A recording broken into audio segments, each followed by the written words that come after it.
ಸುಮ್ಮನಿರುವನಿಲ್ಲ, ಲೇಟಾಗಿ ಹೋಗ್ತೀನಿ ನಾನು. ನೀನು ಹೇಳಿದ ಮಾತು ಕೇಳಲ್ಲ, ಇಲ್ಲ ಅಂದ್ರೆ ನಾನು ಸುಮ್ಮನೆ ನಿಮ್ಮನೆಗೆ ಬಂದುಬಿಡ್ತಿದ್ದೆ. ಯಾವಾಗ ನೋಡಿದ್ರು ಒಂದೇ ಸಮ ಕಿರಿಕಿರಿ, ಒಂದಲ್ಲ ಒಂದು ಪ್ರಾಬ್ಲಮ್ ಏನಾದ್ರು ಇದ್ದೇ ಇರ್ತದೆ. ಅವ್ರ ಮನೆ ಪ್ರಾಬ್ಲಮ್ಮೇ ಸುಮಾರು. ಅದ್ರ ಮಧ್ಯೆ ಹೇಳ್ತಿದ್ದೀನಿ, ಹಿಂಗೆ ಅನಿವಾರ್ಯ ಪರಿಸ್ಥಿತಿ ಹೀಗಾಗಿದೆ, ನನಗೂ ಇರೋಕ್ಕಾಗಲ್ಲ, ಹೋಗ್ತೀನಿ ಅಂದರೆ ನೀವೇನು ಮಾಡ್ತೀರಿ ಅಲ್ಲಿ ಹೋಗಿ? ನಿಮಗೇನು ಇನ್ವೆಸ್ಟಿಗೇಷನ್ ಮಾಡೋಕ್ಕಾಗತ್ತಾ?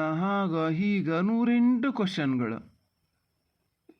ಒಂದೊಂದು ಸತಿ ಅವ್ರಿಗೆ ಹೇಳೋದು ನೋಡಿದ್ರೆ ನಾನೇ ಏನಾದರೂ ಹೆಚ್ಚು ಕಡಿಮೆ ಮಾಡಿದ್ದೀನೇನೋ ಅನ್ಬೇಕು, ಯಾರು ಕೇಳಿಸ್ಕೊಂಡ್ರೆ. ಆ ಥರ ಮಾತಾಡ್ತಿರ್ತಾರೆ ಗೊತ್ತಾ.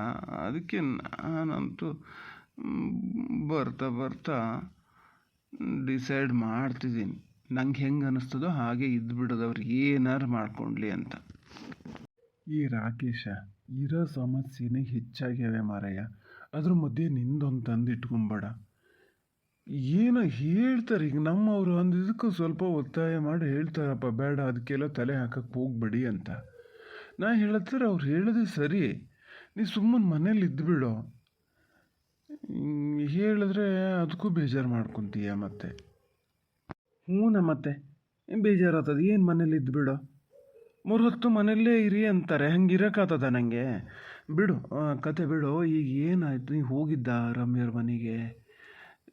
ನೀನು ಹೋಗೋಷ್ಟೊತ್ತಿಗೆ ನಾನು ಬರ್ತೀನಿ ಅಂತ ಹೇಳಿದ್ನಲ್ಲ ಮಾರಯ್ಯ. ಇಂಥ ಟೈಮಲ್ಲಿ ಹೋಗಿ ಹೆಲ್ಪ್ ಮಾಡ್ತಾ ಇದ್ದಿದ್ದು ಇನ್ನು ಯಾವಾಗಲೂ ಅನಿಲ್ಲ? ಹೆಲ್ಪ್ ಮಾಡೋಕ್ಕೆ ಬೇಕಾದಷ್ಟು ದಾರಿ ಅದಾವ ಮಾರಯ್ಯ. ನೀನು ಅವ್ರ ಮನೆಗೆ ಹೋಗಿ ಹೆಲ್ಪ್ ಮಾಡಬೇಕು ಅನ್ನೋದೇನಿಲ್ಲ. ಅವ್ರ ಮನೆ ಸಮಸ್ಯೆ ಅಂದರೆ ಪಾಪ ನೋಡಿದ್ರೆ ಹೊಟ್ಟೆ ಉರಿತದ. ರಘುವೀರ್ ಮಾಮ ಅಂತೂ ಫುಲ್ಲು ವೀಕ್ ಆಗಿಬಿಟ್ಟಾರೆ, ಮಾತೇ ಆಡಲ್ಲ. ಯಾವಾಗಲೂ ಅಷ್ಟು ಮಾತಾಡಿಸ್ತಿದ್ದ ಮನುಷ್ಯ ಮಾತೇ ಆಡಲ್ಲ ಮನೆಗೆ ಹೋದರೆ, ಗೊತ್ತಾ? ಅಲ್ಲ ಮತ್ತು ಯಾರಿಗಾರು ಹಂಗೆ ಆಗದೇ ಇರ್ತದನ? ಹೆಂಗೆ ಮಾತಾಡಿದ್ರು ನೋಡು ಜನ ಇಲ್ಲ. ಹೋಗಲಿ ಬಿಡು. ಆದರೆ ನಿಂಗೆ ಡೌಟ್ ಬಂತಾನಿಲ್ಲ ಯಾರ ಮೇಲಾರು? ನಂಗಂತೂ ನೋಡು, ನೀನು ಏನು ಬೇಕಾದ್ರೆ ಹೇಳೋ, ಆ ಜೀವನ ಮೇಲೆ ಡೌಟು. ಜೀವನು ಮತ್ತು ನಿನ್ನ ಫ್ರೆಂಡು ಅವರಿಬ್ಬರೇ ಸೇರಿ ಏನೋ ಮಾಡ್ಯಾರೆ ಕಣ, ಗ್ಯಾರಂಟಿ. ಏಕಾಏಕಿ ಹಂಗೆ ಹೇಳಕ್ಕೆ ಬರೋಲ್ಲ ಕಣ ರಾಕೇಶ. ಕಾರ್ತಿಕ್ ಇರೋದು ಅಲ್ಲಿ, ಅವ ಇಲ್ಲಿ ಬಂದು ಏನು ಮಾಡೋಕ್ಕೆ ಸಾಧ್ಯ? ಅದು ನಂಗೆ ಆಶ್ಚರ್ಯ ಆಗ್ತಿರೋದು, ಈಗ ಮಧ್ಯಾಹ್ನ ಇನ್ಸ್ಪೆಕ್ಟ್ರ್ ಫೋನ್ ಮಾಡಿದ್ರಲ್ಲ, ಅವಳ ಜೀವ ಹೋಗಿ 24 ಗಂಟೆನೂ ಆಗಿರ್ಲಂತೆ, 18 ಗಂಟೆನೋ ಎಷ್ಟೋ ಹೇಳಿದ್ರಪ್ಪ. ಆದರೆ ಅವಳು ಕಾಣಿಸ್ಲ ಅಂತ ಹೇಳ್ತಾ 4-5 ದಿನ ಆಗಿತ್ತು.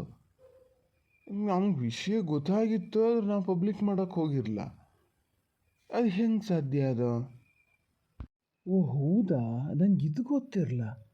ಕಾಣಿಸ್ತಾ ಇಲ್ಲ ಅಂತ ಹೇಳ್ತಾ 3-4 ದಿನ ಆಗಿತ್ತಾ? ಅಲ್ಲ, ಎಲ್ಲ ಮಾತಾಡ್ತಿದ್ರಲ್ಲ, ಇವರು ರಮ್ಯವ್ರ ಮನೆಗೆ ಬಂದಿದ್ಲು, ಅವಳು 1 ವಾರ ಇದ್ಲು, ಬೈದರು, ಹೊಡೆದ್ರು ಅಂತೇಳೆಲ್ಲ ಹೇಳ್ತಾರಲ್ಲ, ಅದೆಲ್ಲನೂ ಹೌದಾ ಹಂಗಾರೆ? ಇಲ್ಲ ಮಾರಯ್ಯ, ಹಂಗೆಲ್ಲ ಇಲ್ಲ, ಬೈಯೋಕ್ಕೆ ಹೊಡಿಯೋಕ್ಕೆ ಎಲ್ಲ ಹೋಗಲ್ಲ. ಆದ್ರೆ ರಮ್ಯರ ಮನೆಗೆ ಬಂದಿದ್ದು ಹೌದು. ಅದು ಸುಮಾರು ದೊಡ್ಡ ಕತೆ ಇವನೇ ರಾಕೇಶ. ಇನ್ನೊಂದು ಸತಿ ಯಾವಾಗಲಾದ್ರು ಪುರ್ಸೊತ್ತಿದ್ದಾಗ ಹೇಳ್ತೀನಿ. ಈಗ ಸದ್ಯಕ್ಕೆ ನಮಗೆ ಯಾರ ಮೇಲೆ ಡೌಟ್ ಪಡಬೇಕು ಅಂತಲೇ ಗೊತ್ತಾಗಲ್ಲ ಈಗ.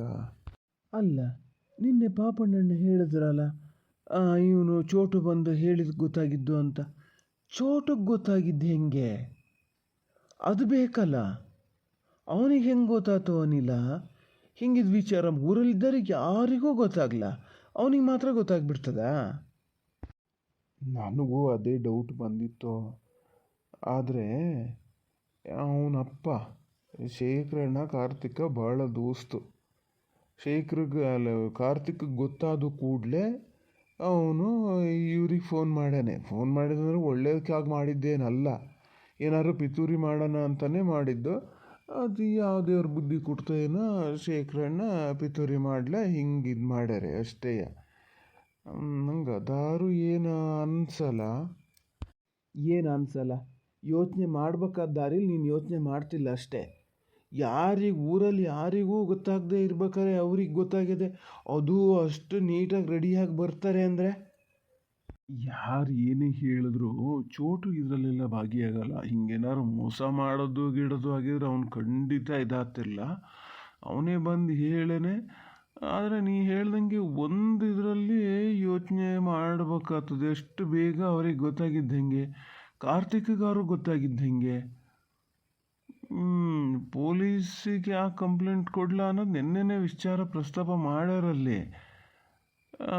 ಹೇಳಿದ್ನಲ್ಲ, 108 ಸಬು ಬೆಳೆದ ಹಂಗಾಗ್ತಿತ್ತು ಹಿಂಗಾಗ್ತಿತ್ತು ಅಂತ. ನಾನೊಂದು ಮಾತು ಹೇಳ್ತೀನಿ, ಕೇಳ್ತೀಯ ಅನಿಲ? ಇದು ಫೈನಲ್ ಆಗಿ ಎಲ್ಲ ಏನು ಎತ್ತ ಗೊತ್ತಾಗೋ ತನಕ ನೀ ಯಾರೂ ನಂಬೇಡ. ನಿನ್ನ ಹೆಜ್ಜೆನೇ ನೀನು ನಂಬೇಡ ಆತ. ಹೆಂಗೆ ಅಂತ ಹೇಳೋಕ್ಕಾಗ್ತದೆ. ಒಟ್ಟಿನಲ್ಲಿ ಅವ್ರ ಸಾವಿಗೊಂದು ನ್ಯಾಯ ಸಿಗಬೇಕು, ರಮ್ಯಾಗೊಂದು ಏನು ಸಮಸ್ಯೆ ಆಗದೆ ಜೀವನ ಮಾಡ್ಕೊಂಡಿರೋಕ್ಕಾದ್ರೆ ಆಯ್ತು. ನನಗೆ ಮೊನ್ನೆ ಅಲ್ಲಿ ಜಾಗ ಲೆವೆಲ್ ಮಾಡಿಸ್ತಿದ್ದಾಗ ನಿನ್ನ ಹತ್ರ ಕೇಳಿದಕ್ಕೂ ಹೇಳ್ದಿಯಲ್ಲ, ಇಲ್ಲಿ ಮನೆ ಕಟ್ತಾರಂತೆ. ನಂಗೆ ಗೊತ್ತಾಗಿತ್ತು ಅಲ್ಲಿ ಭಾಳ ಹಳ್ಳಿ ಅಂತಲೇ ಸಿಟಿಗೆ ಬರೋಕ್ಕೆ ಹೊರಟಾರೇನೋ ಅಂತ. ಸತ್ಯನೇ ಆಯ್ತು. ತುಂಬ ಖುಷಿನೂ ಆಗಿತ್ತು ಬಿಡು ನನಗೆ ಅದನ್ನು ಕೇಳಿ. ಏನು ಮನೆ ಕಟ್ಟೋದ ಯಾಂತದ ಮರ ಇನ್ನಂತ ಅವರಿಗೆಲ್ಲ ಅಲ್ಲಿಗೆಲ್ಲ ಬರೋ ಕತೆ ಏನಿಲ್ಲ. ಆದರೆ ಇದನ್ನು ಹೆಂಗಿದು ಮಾಡೋದು? ನಿಂಗೆ ಜೀವನ ಗೊತ್ತಿಲ್ಲ ಅಲ್ಲ, ಸ್ವಲ್ಪ ಪರಿಚಯ ಇದ್ದಿದ್ರೆ ಹಂಗೂ ಹಿಂಗೆ ಹೋಗಿ ಮಾತಾಡಿಸಿ ಒಂಚೂರು ಮನೆಗೆ ಹೋಗ್ಬೋದಿತ್ತೇನ. ಹೋಗ, ಅವನು ನಂಗೆ ಗೊತ್ತಿಲ್ಲಪ್ಪ. ಅವನು ನೋಡಿದ್ರೆ ನಂಗೆ ಗೊತ್ತಿರೋದು ಬೇಡ ಅಂತ ಕಾಣ್ತದೆ.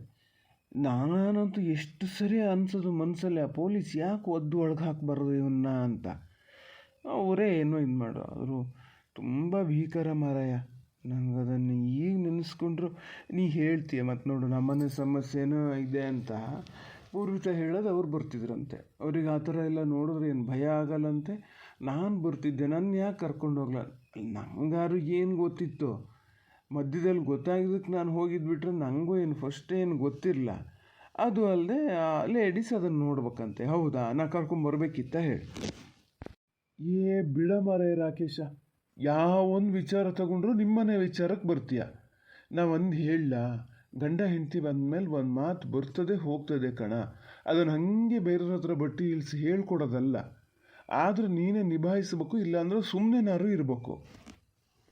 ಅಲ್ಲ, ನಿನ್ನ ಹತ್ರ ಆಗಿದ್ದಕ್ಕೆ ಹೇಳಿದ್ದು ಕಣ.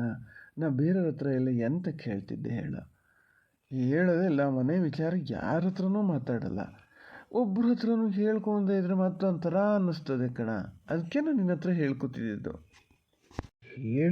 ಹೇಳ್ಕೊಳೋಂಥ ಓ ತಡಿ, ಚೂಟು ಗೊತ್ತಾಗನೆ. ಏನು ಮಾತಾಡ್ಬೇಡ, ಸುಮ್ಮನೆ ನಿಲ್ಲು ಆತ. ಓ ಅನಿಲಣ್ಣ, ಇಲ್ಲಿದ್ದೀರ? ನಾನು ಅಲ್ಲಿ ಪೇಟೆಲ್ ಅಂಗಡಿ ಹತ್ರ ಹೋದೆ, ಬಾಗಿಲು ಹಾಕಿತ್ತ. ಏನು ನೀವು ಮನೆಯಿಂದನೇ ಬರಲೇನೋ ಅಂದ್ಕೊಂಡೆ.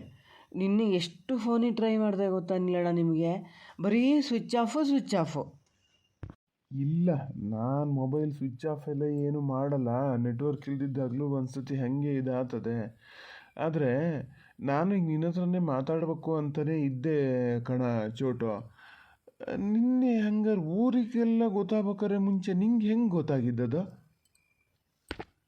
ಥೋ ಅನಿಲಣ್ಣ, ಹೇಳಿದ್ನೆ ಎಷ್ಟು ಸತಿ ಹೇಳ್ಬೇಕು?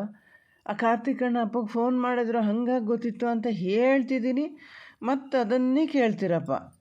ಕೇಳ್ದಕ್ಕೂ ಏನಾತ ಈಗ? ಹೋಗಲಿ ಬಿಡು.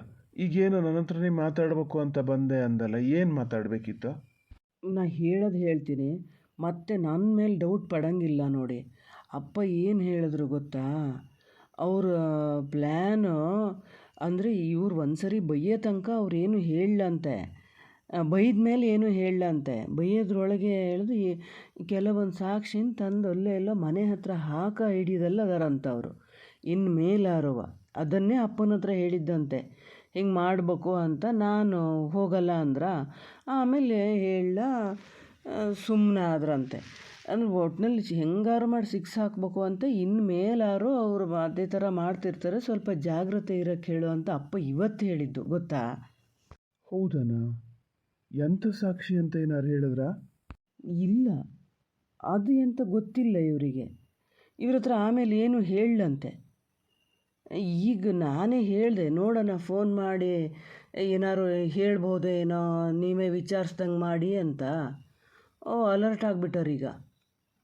ಒಂದೆರಡು ಸತಿ ಫೋನೇ ರಿಸೀವ್ ಮಾಡಲ. ಆಮೇಲೆ ಫೋನ್ ರಿಸೀವ್ ಮಾಡಿದವರು ಇದೇ ಕಾರ್ತಿಕ್ ಅಣ್ಣೆ. ಬೇಡ ಬಿಡಿ, ನೀವು ಒಂದು ಸತಿ ಒಂಚೂರು ಹೆಲ್ಪ್ ಮಾಡೋಕ್ಕೆ ಹೇಳಿದ್ರೆ ಏನೂ ಮಾಡಲಲ್ಲ, ನೀವು ಯಾವ ಇನ್ಫಾರ್ಮೇಷನ್ನು ಕೊಡಲ್ಲ, ಮತ್ತಿನ್ನೆಂತಕ್ಕೆ ಅಂತ ಫೋನ್ ಕಟ್ ಮಾಡಿದ್ರು. ನಂಬೋದಾ ಚೋಟು? ಮತ್ತೆ ಕುತ್ತಿಗೆ ಕುಯ್ಯೋ ಕೆಲಸ ಮಾತ್ರ ಮಾಡಬೇಡ ನೋಡು. ನಾನು ಹೇಳಿದ್ದಕ್ಕೆ ಎಲ್ಲರೂ ನಂಬೇರೆ ನಿನ್ನ. ನೀನೇನಾರು ಇಲ್ಲಿ ಮಾತಿಗೆ ತಪ್ಪಿದ್ರೆ ನಿನ್ನ ಜೊತೆ ನನ್ನನ್ನು ಸಾಯಿಸ್ಬಿಡ್ತೀಯ ನೋಡು. ಅನಿಲಣ್ಣ, ನನಗೂ ಹೇಳಿ ಹೇಳಿ ಸಾಕಾತು. ನಂಬೋದಾದ್ರೆ ನಂಬಿ, ಬಿಡೋದಾದ್ರೆ ಬಿಡಿ. ಇರೋ ವಿಚಾರ ಹೇಳಿನಿ. ಇನ್ನು ನಾನು ಎಂತ ಹೇಳೋಕ್ಕೂ ಬರಲ್ಲ, ಕೇಳೋಕ್ಕೂ ಬರಲ್ಲ. ಒಬ್ಬ ಮನುಷ್ಯನ ಮೇಲೆ ಅಪನಂಬಿಕೆ ಇರೋಷ್ಟು ಇರಬೇಕು ಆತ. ಯಾವಾಗ ನೋಡಿದ್ರು ನನ್ನನ್ನೇ ಕಳ್ಳನ ಥರ ನೋಡ್ತಾರೆ. ಎಲ್ಲರೂ ಹಾಗೆ ಮಾಡೋದು ಊರಲ್ಲಿ. ಇವರಾದರೂ ಸ್ವಲ್ಪ ಅಡ್ಡಿಲ್ಲ ಅಂದರೆ ಇವರು ಅದೇ ಥರ ಮಾಡ್ತಾ ಇದ್ದಾರೆ. ಯಾರು ಹಂಗಾರು ಒಂದು ಸರಿ ತಪ್ಪು ಮಾಡಿದವ್ರು ಮತ್ತೆ ಬದಲಾಗ ಹಾಗೇ ಇಲ್ಲ. ಏ ಚೋಟು, ನಿಲ್ಲ ನಿಲ್ಲ, ಇಲ್ಲಿ ಸ್ವಲ್ಪ ಮಾತು ಕೇಳ. ಹೋಗೇ ಬಿಟ್ಟ ಮಾರಯ್ಯ. ಹುಡುಗಿಷ್ಟು ಸಿಟ್ಟು ಮಾಡ್ತಿರ್ಲಪ್ಪ, ಬತ್ತ ಭಾಳ ಸಿಟ್ಟು ಮಾಡೋದು ಕಲ್ತಾನೆ. ಪೂರ್ತಿ ಎಂಕ್ವೈರಿ ಮಾಡಿದ್ರೆ ನಾ ಎಲ್ಲಿ ಸಿಕ್ಕಾಕೋತೀನೇನಂತ ಭಯ ಶುರುವಾಗಿದೆ. ಅದಕ್ಕೆ ಹೋದ. ನೀನು ಮಾತ್ರ ಅಷ್ಟು ನಂಬಕ್ಕೆ ಹೋಗ್ಬೇಡ ನೋಡನಿಲ್ಲ. ಅಲ್ಲ ಅನಿಲ, ಎಂಥದೇ ಆದರೂ ಅವ್ನು ಹೇಳಿದ್ನಲ್ಲ ಎಂಥದೋ ತನ್ನ ಮನೆ ಹತ್ರ ಹಾಕ್ತಾರೆ ಅಂತ. ಎಂತ ಹಾಕ್ಬೋದಾ? ಜಾಗ್ರತೆ ಇರಬೇಕು. ಒಂದು ಕೆಲಸ ಮಾಡ್ಬೋದಾ? ನಾನು ನೀನು ಅಲ್ಲೇ ಎಲ್ಲರೂ ಆ ಕಡೆ ಈ ಕಡೆ ತಿರುಗ್ತಿರೋಣ, ಯಾರು ಬರ್ತಾರ ನೋಡ್ತಿರೋಣ. ನಾ ಬರ್ತೀನಿ, ರಾತ್ರಿ ಅಲ್ಲೇ ಇರೋಣ. ಬೇಕಾರೆ ನಾ ಪೂರ್ವಿತಾಗ ಫೋನ್ ಮಾಡಿ ಹೇಳ್ತೀನಿ. ಅಪ್ಪ ಪುಣ್ಯಾತ್ಮ, ಇರೋ ಸಮಸ್ಯೆನೇ ಹೆಚ್ಚಾಗಿದೆ. ಅದ್ರ ಮಧ್ಯೆ ನಿಂದೊಂದು ಏನಾರು ತಂದಿಡ್ಬೇಡ ನೋಡು. ಈಗಲೇ ಹೇಳಿರ್ತೀನಿ, ಅವ್ರ ಮನೆ ವಿಚಾರ ಏನಿದ್ರು ನಾವು ನೋಡ್ಕೋತೀವಿ. ನೀನು ಮಾತ್ರ ಅದರಲ್ಲಿ ತಲೆ ಹಾಕಬೇಡ. ಸುಮ್ಮನೆ ಮನೆಗೆ ಹೋಗು ಈಗ. ಏನು ಅಧಿಕ ಪ್ರಸಂಗ ಮಾಡ್ತೀರಾ ಎಲ್ಲರೂ? ಇಲ್ಲ ಕಣ, ನಾನು ಮಾತ್ರ ಈ ಸತಿ ನಿನ್ನ ಮಾತು ಕೇಳಲ್ಲ. ನಾನು ಬರೋನೆ, ನನ್ನ ಕೈಲಾದ ಹೆಲ್ಪ್ ನಾನು ಮಾಡೋನೆ. ನೀವು ಈ ಚೋಟು ಪಾಟು ಮೋಟು ಅಂತ ಇವರನ್ನೆಲ್ಲ ನಂಬ್ಕೊಂಡಿದ್ರೆ, ನಾನು ಹೇಳೋದಾದರೆ ಒಂದು CC ಕ್ಯಾಮ್ರಾ ಹಾಕ್ಸಿದ್ರೆ ಹಿಂಗೆ